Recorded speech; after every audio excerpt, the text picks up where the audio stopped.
Papana, everything will make perfect sense haibado. Hojikti ai bhab tare. Pumnamak aigi phanaba ngakta oiramli. Aigidamak oiramli. Mayam se khalubada. Mathantana thingba ngamda pisu tarakli. Khonjel thoktanaba ai yetki khutnamduna chin mayada thamduna khangi. Purnasu aingolomda khogap ama changsilaklaga aibu chingsinduna konbirai. Aduga tapna aigi kokta nan thabiraduna ai lale nangbo ina yamna wahankre ai lale Lucinda magi achauba khutcha singduna aigi kok thakta nan thabirakpado omchaknaba ahing amagi nongalamdaida khanghaudana churakpa nongjuna taibang pumba inghanbagum aigi maisa langlamba pukning wakhal pumba adukki matik ingthakre imit ani si uishinduna mikuptugi apianba tanjado manghalaroi matagum aigi thamoida haktuna mayi semkhrabani masu pakna thadokte aishu handokningba phaudre mit ani du tapna panglaklaga yenglakpada nakalgi side table duda frame chanduna kheliba photo du urai photo du ubaga minok amasu mathanta tung ilai mane jadongda chatpa picnic duda ising mayada namkhiba photo duni kayada luna fazana thamlamliba ai ngasidi apianbana henman khivana wakhalsi chap leptuna karimta khandana asum nokfet tawna lainingle bema thaibisna mama sakhi gi khonjal duda burnasu aisu phat handokne mama sakhi do kadu da changle ai ngahak aikhoi gi hojiki du uhawra jatla khanbada kokchaubi kai tawpham khangda tarakliba samdo khutcha singduna haigatlaga pangyepta yepsili purnadi mong hade maithongdo kitta phau change tawde normal oina adum lei kayada ngamiba nupanu yengu icha lakpasidi kari chani chadresu yareda mama ai chatlagi thengi aigi wahaiduda noglei hayeng oina aikhoi mayam changdana thelagedana ngasigidi sida irenjana leirase nang babungda nga leheluge nga thongma chasi ai pakhatna khumni mama papa du thadokpa nungaide ai chatlage ai thengle mamsilai kamaina nangbu gari thaudoino laikhro hankhranu ibungo nangbu sum lep leiri dubu kaino khara hayune ai haigi ima nang thokro magi waduda ai mangonda tingak yeng phi hongnaba ima nangi phi lauthouge leiramuko nangi babungda sunga leirunaba haige wasing do nganglamlaga mama sakhi do thokre ai purnada chatninge haibagi mawongda tatu yeng mana egi khudang du pairaga kadu dagi prap tholai mama leibra haidana amuk ko yeng laga leiba udabaduda ibani mak mapan yongna tholakle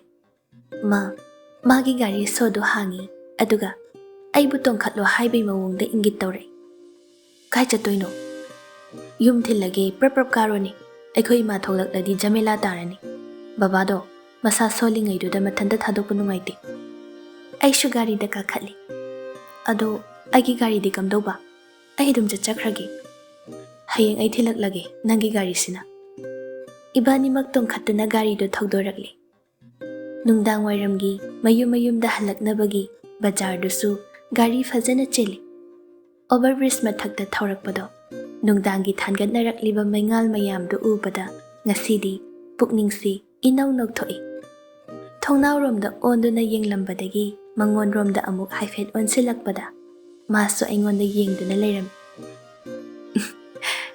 gari go overbridge mathaktagi amuk paithani fly overbridge tagi gari singa ha fly tawthokpada kaishu kaidena adaidi ibani mubaitarna tana fly tawni masu noglei Lucinda thank you kaige ai bunuk sibirakpai natradi aidi tere nam part 2 kumlani noi bajigi condition do yamna thina ja thikre aingondagi hendoktana aikhoi pabung phawi hauna ngau chen bani ai magi waduda asom thongnawrom do onthokduna noi magi makhut oiduna lamnaklaga aigi khut yetto tapna pairei aisu mangonda di onsenduna yenglude ꯑꯗꯨꯕꯨ ꯑꯩꯒꯤ ꯈꯨꯠꯇꯨꯅ ꯑꯣꯟꯈꯠꯇꯨꯅ ꯃꯥꯒꯤ ꯑꯆꯧꯕ ꯃꯈꯨꯠꯇ ꯁꯝꯃꯤ꯫ ꯁꯦꯀꯦꯟ ꯈꯔꯗꯨꯗ ꯃꯥꯒꯤ ꯈꯨꯠꯁꯥꯒ ꯑꯩꯒꯤ ꯈꯨꯠꯁꯥꯒ ꯀꯥꯔꯟ ꯂꯣꯟꯅꯗꯨꯅ ꯅꯥꯟꯊꯣꯛꯍꯜꯂꯔꯣꯏ ꯃꯇꯥꯒꯨꯝ ꯊꯝꯈ꯭ꯔꯦ꯫ ꯌꯨꯝ ꯌꯧꯔꯝꯗꯥꯏ ꯈꯖꯤꯛꯇ ꯉꯥꯏꯔꯀꯥꯟꯗꯨꯗ ꯒꯥꯔꯤꯗꯨ ꯊꯦꯡꯒꯨ ꯂꯝꯖꯦꯜ ꯇꯧꯔꯤꯔꯥ ꯒ꯭ꯌꯥꯟ ꯇꯥꯗ꯭ꯔꯦ, ꯑꯣꯟꯊꯣꯛꯅꯁꯨ ꯇꯞꯅ ꯊꯧꯈ꯭ꯔꯦ꯫ ꯌꯥꯝꯕꯣ, ꯒꯥꯔꯤꯁꯦ ꯀꯩꯗꯧꯔꯒꯦ? ꯊꯤꯜꯂꯛꯏꯅꯦꯅ ꯇꯧꯔꯤꯁꯤ ꯁꯨꯛꯌꯧꯕꯨ ꯌꯧꯍꯟꯅꯤꯡꯗ꯭ꯔꯦꯗ, ꯌꯧꯔꯗꯤ ꯑꯃꯨꯛ ꯂꯩꯍꯧꯔꯒꯦ ꯍꯥꯏꯔꯛꯑꯅꯤ꯫ ꯑꯩꯈꯣꯏ ꯌꯨꯝꯐꯥꯎ ꯑꯃꯨꯛ ꯊꯧꯔꯨꯁꯤꯔꯥ? ꯋꯥꯊꯤꯗꯤꯕ? You know baby, every romance is wathi. Silliness is its nature.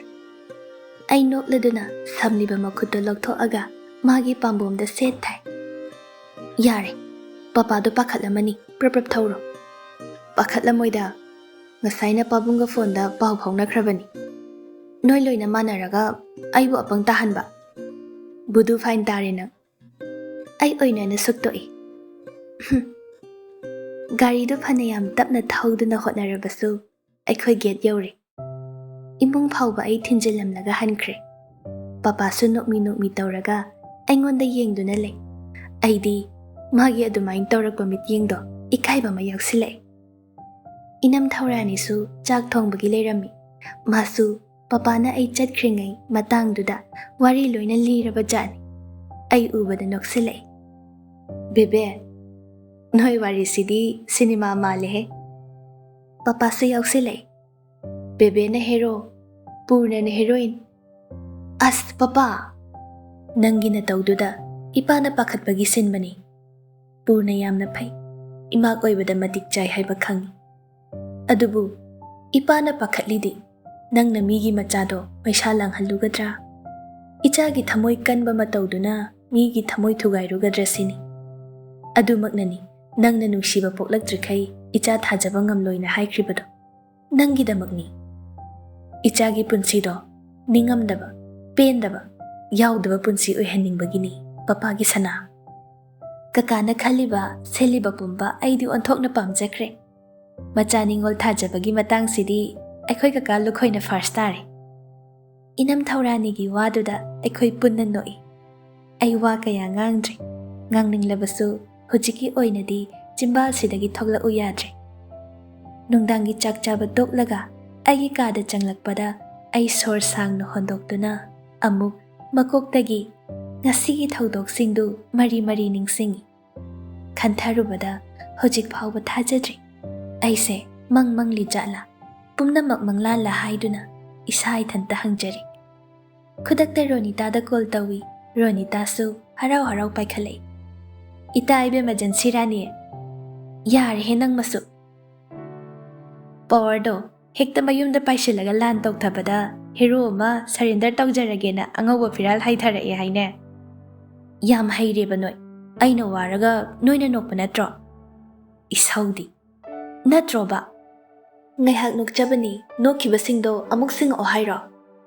ꯅꯣꯏꯅꯦ, ꯏꯕꯥꯅꯤ ꯄꯨꯂꯞꯅ ꯈꯪꯅꯣꯛ ꯅꯣꯛꯏ꯫ ꯔꯣꯅꯤꯇꯥ, ꯍꯥꯎ, ꯊꯦꯡꯛ ꯌꯨ, ꯌꯥꯝ ꯁꯥꯡꯅ ꯆꯤꯡꯉꯤꯗ꯫ ꯑꯩ ꯌꯥꯝ ꯅꯨꯡꯉꯥꯏꯌꯦ, ꯀꯔꯤ ꯍꯥꯏꯗꯣꯏꯅꯣ ꯈꯪꯗ꯭ꯔꯦ꯫ ꯍꯌꯦꯡ ꯎꯅꯁꯤ ꯏꯕꯥꯅꯤ꯫ ꯑꯩꯒꯤ ꯅꯨꯡꯉꯥꯏꯕꯁꯦ ꯅꯪꯉꯣꯟꯗ ꯂꯣꯏꯅ ꯇꯝꯒꯦ꯫ ꯍꯣꯏ, ꯑꯩꯁꯨ ꯑꯗꯨ ꯍꯥꯏꯒꯦ ꯇꯧꯔꯝꯃꯤꯅꯦ, ꯑꯩ ꯂꯥꯛꯀꯦ꯫ ꯔꯣꯅꯤꯇꯥ ꯏꯕꯥꯅꯤ ꯋꯥꯔꯤ ꯈꯔ ꯁꯥꯔꯒ ꯐꯣꯟꯗꯨ ꯊꯝꯂꯦ꯫ ꯃꯥꯒ ꯉꯥꯏꯍꯥꯛ ꯋꯥꯔꯤ ꯁꯥꯕ, ꯑꯩꯒꯤ ꯋꯥ ꯇꯝꯊꯣꯛꯄꯁꯤꯅ ꯑꯩꯉꯣꯟꯗ ꯉꯁꯥꯏ ꯃꯈꯩ ꯊꯥꯖꯗꯕꯒꯤ ꯏꯍꯨꯜ ꯑꯃꯅ ꯆꯔꯥꯡꯅꯔꯝꯕꯗꯣ ꯐꯈ꯭ꯔꯦ꯫ ꯐꯃꯨꯡꯗ ꯂꯣꯡꯅ ꯍꯤꯞꯇꯨꯅ ꯃꯔꯤ ꯅꯤꯡꯁꯤꯡꯏ꯫ ꯔꯣꯅꯤꯇꯥꯒꯤ ꯃꯅꯝꯃ ꯍꯣꯁꯄꯤꯇꯥꯜ ꯂꯩꯕꯒꯤ ꯆꯥꯛ ꯊꯤꯟꯕ ꯆꯠꯄꯗ ꯄꯨꯔꯅꯅ ꯔꯣꯅꯤꯇꯥꯗ ꯋꯥꯔꯤ ꯑꯃ ꯁꯥꯁꯤ ꯍꯥꯏꯍꯧꯕꯗꯣ꯫ ꯑꯗꯒꯤ ꯑꯃꯨꯛ ꯑꯩꯅ ꯃꯥ ꯇꯥꯔꯝꯂꯔꯣꯏ ꯈꯟꯅ ꯀꯟꯐꯦꯁ ꯇꯧꯕ ꯑꯗꯣ꯫ ꯄꯤꯛꯅꯤꯛ ꯃꯐꯝꯒꯤ ꯃꯈꯣꯏꯅ ꯁꯥꯟꯅꯈꯤꯕ ꯋꯥꯔꯤꯗꯣ ꯍꯧꯖꯤꯛꯇꯤ ꯑꯥꯔꯊ ꯑꯃ ꯊꯣꯛꯂꯛꯂꯤ꯫ ꯁꯨꯅꯤꯜ ꯍꯣꯏꯒꯤ ꯋꯥꯗꯣ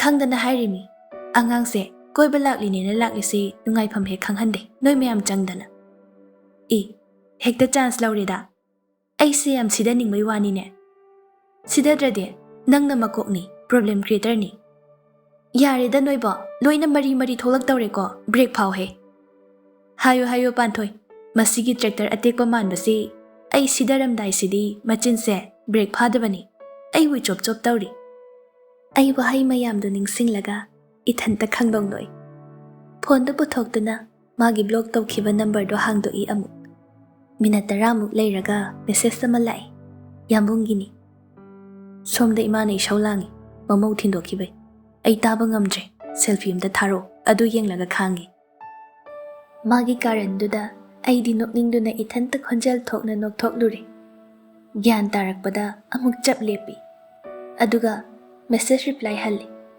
ꯔꯥꯁꯤ ꯇꯣꯝꯕ, ꯍꯩꯅꯨ ꯇꯔꯦ, ꯈꯗꯥꯡ ꯃꯄꯥ, ꯏꯁꯧ ꯃꯃꯥ, ꯐꯣꯟ ꯇꯧꯔꯛꯀꯦ꯫ ꯇꯧꯔꯛꯀꯅꯨ꯫ ꯀꯩꯒꯤ? ꯏꯀꯥꯏꯖꯩ꯫ ꯏꯀꯥꯏꯕꯗꯣ ꯀꯃꯥꯏ ꯇꯧꯏ ꯑꯝꯇ ꯇꯥꯒꯦ꯫ ꯏꯀꯥꯏꯕꯕꯨ ꯇꯥꯕ ꯌꯥꯕ꯭ꯔꯣ? ꯑꯜꯇ꯭ꯔꯥꯁꯥꯎꯟ ꯂꯧꯊꯣꯛꯀꯦ꯫ ꯃꯦꯁꯦꯖ ꯁꯨꯝ ꯊꯥꯅꯔꯝꯕꯗꯒꯤ ꯐꯣꯟ ꯈꯪꯇꯧ ꯇꯧꯁꯤꯜꯂꯛꯄꯗꯨꯗ ꯑꯩ ꯈꯪꯉꯤ꯫ ꯑꯃꯨꯛ ꯄꯥꯏꯈꯠꯄꯁꯨ ꯇꯟ, ꯄꯥꯏꯗꯕꯁꯨ ꯅꯨꯡꯉꯥꯏꯇ, ꯉꯥꯏꯍꯥꯛ ꯅꯤꯡꯖꯤꯡ ꯃꯥꯡꯖꯤꯡ ꯇꯧꯔꯤꯉꯩꯗ ꯔꯤꯡꯗꯨ ꯇꯠꯈ꯭ꯔꯦ꯫ ꯑꯩꯗꯤ ꯑꯃꯨꯛ ꯍꯟꯗꯨꯅ ꯇꯧꯔꯛꯂꯔꯣꯏꯗ꯭ꯔꯥ ꯈꯜꯂꯨꯕꯅꯤ꯫ ꯑꯗꯨꯕꯨ ꯄꯥꯏꯔꯛꯇ꯭ꯔꯤꯐꯥꯎ ꯇꯧꯅꯤ ꯍꯥꯏꯕꯩ ꯃꯇꯥꯒꯨꯝ ꯈꯤꯡꯖꯤꯜꯂꯛꯏ꯫ ꯎꯄꯥꯏ ꯂꯩꯇ꯭ꯔꯗꯨꯅ ꯑꯩ ꯐꯣꯟꯗꯣ ꯇꯞꯅ ꯄꯥꯏꯈꯠꯂꯤ꯫ ꯌꯥꯝꯕꯣꯡ, ꯅꯪꯁꯤꯗꯤ ꯑꯩ ꯅꯣꯛꯅꯤꯡꯕꯅ ꯁꯤꯗꯧꯔꯦ꯫ ꯅꯣꯛꯇꯤ ꯅꯣꯛꯑꯣ, ꯁꯤꯗꯤ ꯁꯤꯈꯤꯅꯨ꯫ ꯃꯥꯒꯤ ꯈꯣꯟꯖꯦꯜ ꯇꯥꯔꯕꯗ ꯅꯨꯡꯁꯤꯕꯁꯤ ꯈꯪꯍꯦꯟ ꯍꯦꯟꯒꯠꯄꯒꯨꯝ ꯇꯧ꯫ ꯑꯁꯨꯛ ꯅꯨꯡꯁꯤꯕ ꯅꯨꯄꯥꯁꯤ ꯑꯩꯅ ꯆꯍꯤ ꯀꯌꯥ ꯃꯁꯛ ꯈꯪꯗꯅ ꯁꯪꯁꯥꯔ ꯑꯃꯗ ꯉꯥꯎꯗꯨꯅ ꯂꯩꯔꯨꯔꯤꯕꯅꯤꯀꯣ꯫ ꯑꯣ, ꯄꯥꯝꯃꯨꯏꯗ꯫ ꯑꯗꯨꯕꯨ ꯍꯧꯖꯤꯛꯇꯤ ꯅꯨꯡꯁꯤꯕ ꯃꯁꯛ ꯈꯪꯂꯕ ꯃꯇꯝꯁꯤꯗꯗꯤ ꯑꯃꯨꯛ ꯁꯪꯁꯥꯔ ꯑꯃꯗ ꯂꯨꯞꯄꯒꯨꯝ ꯐꯥꯎꯍꯜꯂꯔꯦ꯫ ꯃꯃꯥꯗꯣ ꯌꯥꯝ ꯁꯥꯎꯕ꯭ꯔꯣ? ꯁꯥꯎꯏ꯫ ꯑꯩ ꯆꯥꯛꯀ ꯄꯤꯖꯗ꯭ꯔꯦ, ꯆꯔꯥ ꯍꯦꯜꯂꯦ꯫ ꯑꯋꯣꯏꯒꯤꯔꯣ? ꯍꯣꯏꯅꯦ꯫ ꯑꯁ, ꯂꯣꯏꯔꯦꯍꯦ꯫ ꯂꯨꯁꯤꯟꯗꯥ, ꯃꯥꯒꯤ ꯑꯗꯨꯒꯤ ꯈꯨꯀꯧꯗꯨꯗꯅꯤ ꯑꯩꯅ ꯑꯃꯨꯛ ꯒ꯭ꯌꯥꯟ ꯃꯥꯡꯂꯤꯁꯦ꯫ ꯃꯤꯡ ꯀꯧꯕꯁꯨ ꯑꯁꯨꯛ ꯃꯒꯨꯟ ꯂꯩꯅ ꯀꯧꯕ ꯍꯧꯅꯕ꯭ꯔꯣ? ꯇꯥꯏ꯫ ꯌꯥꯝꯕꯨꯡꯅ ꯆꯔꯥꯡꯅꯕ ꯅꯠꯇꯕ, ꯌꯥꯝꯕꯨꯡꯅ ꯅꯨꯡꯁꯤꯅ ꯔꯣꯃꯥꯟꯇꯤꯛ ꯑꯣꯏꯅ ꯑꯝꯇ ꯀꯧꯔꯛꯑꯣ꯫ ꯆꯠꯂꯣꯍꯦ, ꯉꯝꯖꯗ꯭ꯔꯦ꯫ ꯉꯝꯖꯧꯗꯥ, ꯑꯝꯇ ꯀꯧꯔꯛꯎꯗꯥ꯫ ꯑꯩ ꯁ꯭ꯋꯥꯏꯗ ꯑꯝꯇ ꯂꯣꯡꯅ ꯍꯥꯏꯊꯕ ꯌꯥꯕ꯭ꯔꯥ ꯌꯦꯡꯒꯦ꯫ ꯋꯥꯊꯤ ꯌꯥꯝ ꯉꯥꯡꯉꯤ ꯑꯋꯣꯏꯕ꯫ ꯅꯪ ꯍꯌꯦꯡꯋꯥꯏꯁꯨ ꯑꯗꯨꯝ ꯎꯔꯥꯎ ꯊꯔꯥꯎꯗꯅ ꯀꯧꯗꯣꯏꯔꯣ? ꯍꯌꯦꯡꯋꯥꯏꯗꯤꯅꯦ, ꯌꯥꯝꯕꯨꯡꯒ ꯀꯧꯔꯣꯏ, ꯄꯨꯔꯅ ꯈꯛ ꯀꯧꯅꯤ, ꯃꯤꯡ ꯁꯦꯠꯂꯛꯀꯦ꯫ ꯑꯉꯥꯎꯕꯤꯁꯤꯗꯤ꯫ ꯑꯩꯁꯨ ꯑꯩꯅ ꯍꯥꯏꯗꯣꯛꯈ꯭ꯔꯤꯗꯣ ꯀꯔꯤꯅꯣ ꯈꯪꯗꯦ꯫ ꯉꯥꯏꯍꯥꯛꯇꯪꯗꯨꯗ ꯏꯀꯥꯏꯕꯣꯏ ꯀꯩꯑꯣꯏ ꯆꯤꯟꯗꯒꯤ ꯄꯪꯊꯣꯛꯇ ꯊꯣꯛꯈꯤꯕꯅꯤ꯫ ꯍꯧꯖꯤꯛꯇ ꯑꯩꯅ ꯍꯥꯏꯈ꯭ꯔꯤꯗꯣ ꯀꯩꯅꯣ ꯈꯜꯂꯨꯔꯒ ꯑꯋꯣꯏꯕꯒꯤꯁꯨ ꯑꯉꯥꯎꯕꯤ ꯃꯥꯜꯂꯛꯏ꯫ ꯃꯥꯅ ꯍꯥꯏ, ꯇꯥꯅꯤꯡꯗꯧꯕꯅꯤꯗ꯫ ꯌꯥꯝꯕꯨꯡ꯫ ꯋꯥꯍꯩꯗꯨ ꯈꯪꯍꯥꯏ ꯍꯥꯏꯔꯒ ꯐꯣꯟꯗꯨ ꯅꯥꯀꯣꯡꯗꯒꯤ ꯐꯠ ꯊꯥꯡꯗꯣꯛꯏ꯫ ꯑꯗꯨꯒ ꯏꯊꯟꯇ ꯇꯨꯃꯤꯟꯅ ꯆꯤꯟ ꯈꯨꯝꯃꯒ ꯐꯃꯨꯡ ꯃꯊꯛꯇꯨꯗ ꯐꯝꯅ ꯐꯤꯗ꯭ꯔꯤꯡ ꯆꯣꯡꯉꯤ꯫ ꯐꯣꯟꯗꯨ ꯑꯃꯨꯛ ꯅꯥꯀꯣꯡꯗ ꯄꯨꯁꯤꯜꯂꯛꯄꯗ ꯃꯥ ꯋꯥ ꯉꯥꯡꯂꯒ ꯂꯩꯔꯝꯃꯤ꯫ ꯋꯥꯟꯊꯈꯤꯁꯤꯔꯣ ꯑꯩꯕꯣ? ꯌꯥꯔꯦꯕ, ꯑꯁ꯫ ꯋꯥꯟꯊꯅꯤꯡꯉꯕ ꯍꯧꯖꯤꯛꯀꯤꯗꯣ? ꯑꯗꯣ ꯋꯥꯟꯊꯔꯒ ꯋꯥꯔꯤ ꯁꯥꯕꯩ ꯃꯇꯝ ꯇꯦꯟꯁꯤꯟꯈ꯭ꯔꯅꯤ ꯈꯟꯕꯗ ꯑꯩ ꯋꯥꯟꯊꯕ ꯉꯝꯗ꯭ꯔꯦ, ꯄꯣꯁꯄꯣꯟ ꯇꯧꯔꯦ꯫ ꯍꯣꯔꯦꯟ ꯅꯪ ꯇꯨꯝꯈ꯭ꯔꯀꯥꯟꯗ ꯋꯥꯟꯊꯔꯒꯦ꯫ ꯈꯨꯍꯥꯏꯒꯗꯤ꯫ ꯂꯨꯁꯤꯟꯗꯥ, ꯇꯥꯏꯌꯦꯕ꯫ ꯅꯪꯒꯤ ꯅꯨꯡꯁꯤꯕꯗꯣ ꯐꯪꯗ꯭ꯔꯤꯉꯩ ꯅꯪꯁꯦ ꯑꯩꯒꯤ ꯏꯐꯝꯗ ꯃꯪꯂꯥꯟ ꯑꯣꯏꯔꯝꯕꯅꯤ꯫ ꯑꯗꯨꯕꯨ ꯉꯁꯤ ꯅꯪꯅ ꯏꯅꯥꯛꯇ ꯂꯥꯛꯇꯨꯅ ꯃꯪꯂꯥꯟ ꯑꯣꯏꯔꯝꯕ ꯅꯨꯡꯁꯤꯕꯗꯣ ꯏꯈꯨꯠꯇ ꯁꯤꯟꯅꯕꯤꯔꯦ꯫ ꯍꯧꯖꯤꯛꯇꯤ ꯑꯃꯨꯛ ꯑꯩ ꯃꯪꯂꯥꯟꯁꯦ ꯃꯪꯂꯨꯔꯒ ꯃꯤꯀꯞ ꯊꯣꯛꯂꯛꯄ ꯈꯨꯗꯤꯡ ꯅꯪ ꯎꯅꯤꯡꯉꯤ, ꯑꯩꯒꯤ ꯏꯅꯥꯛꯇ ꯅꯪ ꯂꯩꯍꯟꯅꯤꯡꯉꯤ꯫ ꯑꯩꯕꯨ ꯀꯩ ꯈꯨꯝꯗꯣꯏꯅꯣ? ꯈꯨꯝꯂꯛꯈꯤꯅꯨ, ꯑꯩ ꯃꯈꯥ ꯇꯥꯔꯛꯈꯤꯒꯦ꯫ ꯍꯧꯈꯤꯕ ꯄꯨꯟꯁꯤꯒꯤ ꯇꯥꯡꯀꯛ ꯈꯨꯗꯤꯡꯗ ꯅꯪ ꯑꯩꯒꯤ ꯑꯣꯏꯕ ꯃꯦꯃꯣꯔꯤꯁ ꯀꯌꯥ ꯌꯦꯞꯇꯨꯅ ꯊꯝꯈꯤꯕ ꯃꯌꯥꯝꯗꯣ, ꯃꯗꯨꯅ ꯑꯩꯒꯤ ꯑꯋꯥꯕꯗꯁꯨ ꯅꯨꯡꯉꯥꯏꯕꯗꯁꯨ ꯑꯃꯨꯛ ꯆꯤꯡꯊꯣꯛꯇꯨꯅ ꯅꯤꯡꯁꯤꯡꯕꯗ ꯑꯩꯅ ꯈ꯭ꯋꯥꯏꯗꯒꯤ ꯄꯥꯝꯖꯕ, ꯈ꯭ꯋꯥꯏꯗꯒꯤ ꯑꯄꯦꯟꯕ ꯑꯣꯏ꯫ ꯑꯩꯁꯦ ꯑꯗꯨꯛ ꯌꯥꯝꯅ ꯅꯨꯡꯁꯤꯕ꯭ꯔꯥ? ꯋꯥꯍꯪ ꯑꯣꯏꯅ ꯍꯪꯕꯗ ꯄꯥꯎꯈꯨꯝ ꯄꯤꯕꯒꯤ ꯄꯦꯟꯕ ꯂꯩꯔꯔꯣꯏꯗꯕ ꯋꯥꯍꯪ ꯃꯈꯜ ꯑꯃꯅꯤ ꯅꯪꯅ ꯍꯪꯂꯤꯗꯣ꯫ You are my strength, you are my weakness. ꯅꯪꯒꯤꯗꯃꯛꯅꯦ ꯍꯥꯏꯔꯗꯤ ꯑꯩꯅ ꯇꯧꯕ ꯉꯝꯂꯣꯏꯗꯕ ꯂꯩꯔꯣꯏ, ꯅꯪꯅ ꯑꯩꯒꯤ ꯄꯥꯡꯒꯜꯅꯤ꯫ ꯑꯗꯨꯕꯨ ꯊꯃꯣꯏꯒꯤ ꯑꯃꯝꯕ ꯀꯥꯆꯤꯜ ꯑꯃꯗꯅ ꯅꯪꯅ ꯑꯩꯒꯤ ꯋꯤꯛꯅꯦꯁ ꯑꯣꯏꯔꯤꯕꯅꯤ, ꯃꯥꯏꯀꯩ ꯑꯃꯗ ꯁꯣꯟꯊꯕ ꯉꯝꯍꯟꯕ꯫ ꯑꯩꯗꯤ ꯑꯄꯪꯕꯤ ꯑꯣꯏꯔꯨꯔꯦ, ꯎꯅ ꯅꯪꯒꯤ ꯊꯃꯣꯏꯒꯤ ꯋꯥꯗꯨ ꯃꯁꯛ ꯈꯪꯕ ꯉꯝꯂꯨꯗ꯭ꯔꯦ꯫ ꯀꯩꯁꯨ ꯀꯥꯏꯗꯦ, ꯀꯣꯟꯅ ꯈꯪꯕꯤꯔꯛꯄꯁꯤꯅ ꯍꯦꯟꯅ ꯃꯒꯨꯟ ꯍꯥꯞꯄꯤ꯫ ꯃꯁꯤꯁꯨ ꯑꯩꯉꯣꯟꯗ ꯄꯤꯔꯛꯄ ꯆꯥꯡꯌꯦꯡ ꯑꯃꯅꯤ ꯍꯥꯏꯅ ꯈꯜꯂꯤ꯫ ꯂꯨꯁꯤꯟꯗꯥ꯫ ꯍꯥꯎ, ꯇꯥꯏꯌꯦ꯫ Nangse aigi ngarangni, nangse aigi ngasini, nangse aigi hayengni. Aigi punsigi tangkak pumba nangonda sinakrabani. Nangi chimbalduna aingonda nungshi haiba wahido hainaba aina tauba pumbaduna nangi mittagi pirang sinthahankibado aibu oijaba thiba misak amani hairakpada aina yaningdaba leiroyi. Phana oidunasu ai madumadi tasengna lale. Aigi nungshiba phangnaba nangi mittagi pi tahankre. Lucinda, ai lale. Ai magi waduda pi ira chelei. Adubu khudaktuda hai singna phajinduna thamkre. Adumai haiganuda. Adumna tauramjadi aisu aigi thamoigi ihulsi sengna masak khanglamdaba yai. Aigi waduda nokthora imadi. Phagi natiye kainu noklidubo. Nangsi nungsiba hairakani gaise thajadene saita. Kariyeba. Haideda. Haidudi hoje. Ne JRF khandringai lohongnasi haibanida. Kijaini be manangse. PhD tawrine na amu feminism daga misogynistic society gaina tawkhalaga wakhal on khadi loire. Aidi lakta mangi. Yareba kaishu oloi. God palaga wasaknasi. Yambo nangse sum karan ngangle. Manog lai. Khangida. Baba masa soli yakiroi. Phare. Ai hayeng nangi gari do thilaagi. Surgery ama lei ayuk anganbada adu loiragadi aigi hayeng thabak loire. Pabung su chatni haibani pulap laagi. Hoi. Ai bol yengukhige. Ai nokladuna hai. Hoi. Ai di tumani. Good night.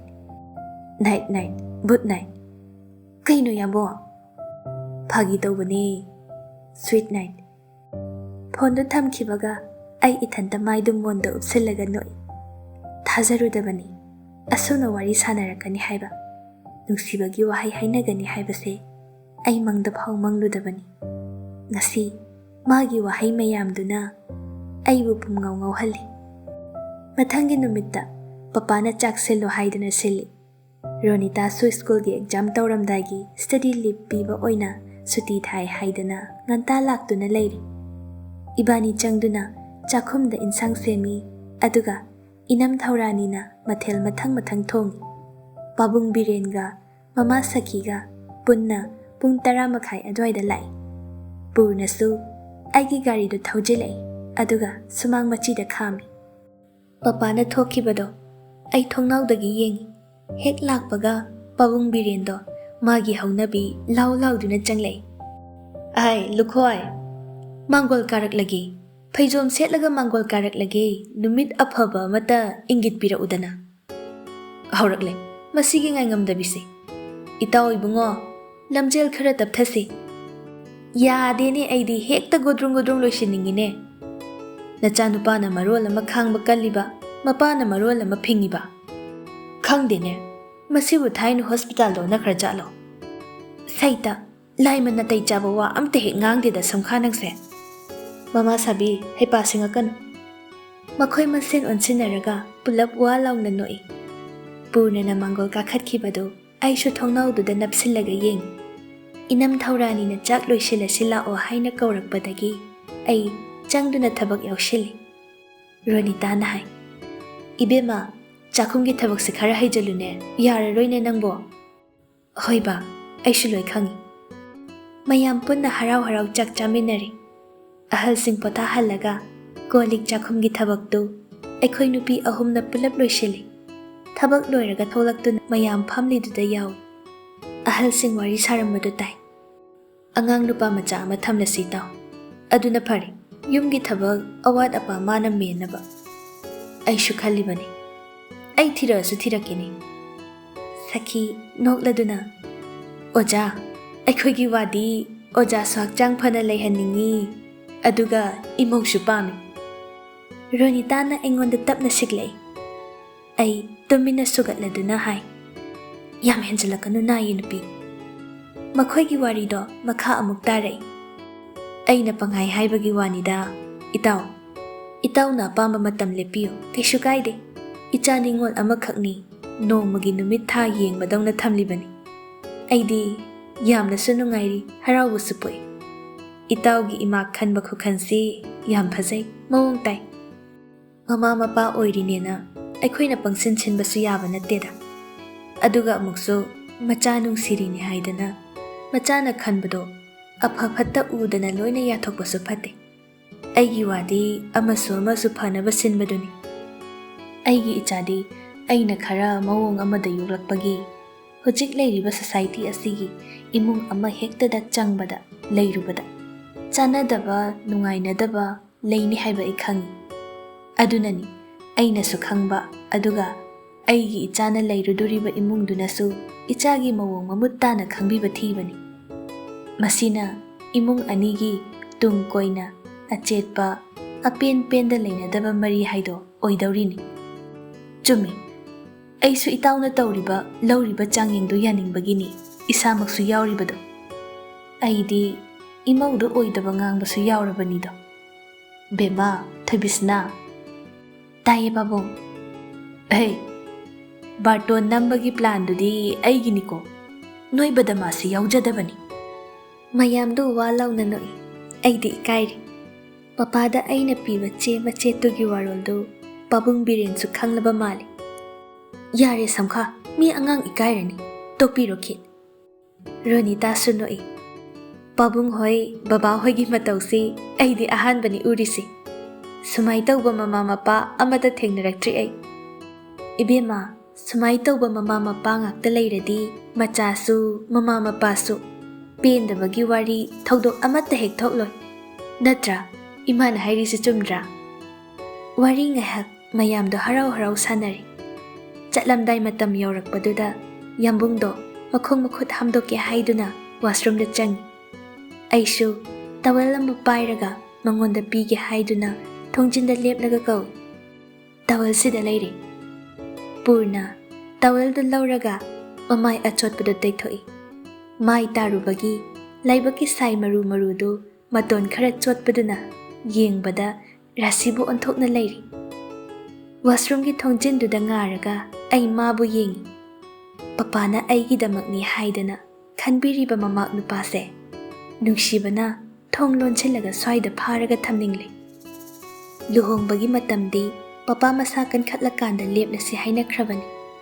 Ai hojiktada papa mathanta lehaubagi WakhaL khalakpada tu chungba phawi. Matam amada luhongba nungshibagi WakhaL khalambado hojikna papagi WakhaLna kok manungshi langoi chalakli. Adubu ningol oibi mapokta poklubanina nongmadi yumsi thadokpa tabani. Ningol aikhoidi saidangbini. Masimadi aina fana independent oibi nupi ama oidunasu semdokpa ngamnaroidaba chatnabini. Purna aingonda kaidauri haibai mawongda pishom anido inkhatladuna yenglai. Ai tapna changsinduna mabu nungshina koli. Anauba punsi amagidamak asa tauba hauragi. Maning tamna chelamba aigi WakhaLgi ichelse tangkak amagi ireida chuthek kaya thokna thekna khoina chelai. Amada momon mino chuthek amada mitlupira tillare panthongpham oina thamoigi luraba ipakta. Wahang kayana laikhongsho thamoigi irol nungdagi chonglakliba nungshi leira sinajari matik chaba mapuda.